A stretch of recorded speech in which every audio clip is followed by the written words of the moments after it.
বরিশালের centre point মার্কেটের মালিক মুন্না। তার দাবি, আওয়ামী লীগের শাসনামলে তার জমি দখলের চেষ্টা করেছিলেন কতিপয় ব্যক্তিবিশেষ। তবে এই অপচেষ্টায় ব্যর্থ হন তারা, কিন্তু কপাল ফেরেনি মুন্নার।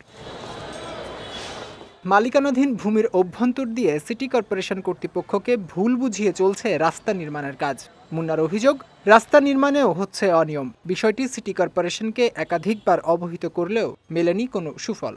হঠাৎ করে সিটি কর্পোরেশন আইসা দেখতেছি রাস্তা করতেছে, আমাদের কোনো কিছু অবগতিও করা নাই। যখন ডিস্ট্রিবিউট করছে আমাদের ডাকেও নাই।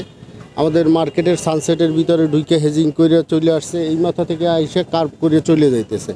আর নির্মাণাধীন সড়কের পূর্ব পাশে রয়েছে কিছু দোকানও। এমন অবস্থায় দোকানগুলো ভেঙে নিয়ম অনুযায়ী রাস্তা নির্মাণের দাবি করেছেন স্থানীয়রা।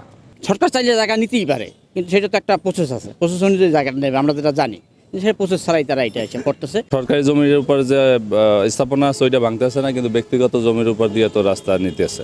একই কথা বলতে আছে, এই দোকান ভেঙে ফেলাবো, কিন্তু দোকান করে নাই। যে লাইন ধরে আসছে সেই লাইন পর্যন্ত দোকান যায় নাই, রাস্তা হইতেছে না।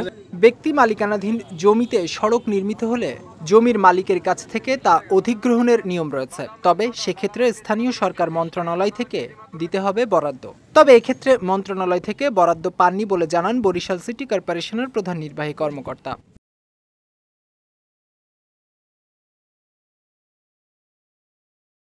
কাগজ কলমে যেন কোনো সমস্যা না হয় এবং রাস্তা যেন জেলা পরিষদের জায়গায় যদি হয়, তাদের যদি অনুমতি থাকে বা তাদের জন্য কোনো আপত্তি না থাকে, তাহলে আমরা ওটা ভেঙে দেবো, ভেঙে দিয়ে তার সাথে আমরা রাস্তাটা বড় করে।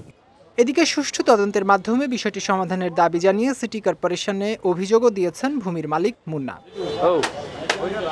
বিজয় টিভি নিউজ ডেস্ক।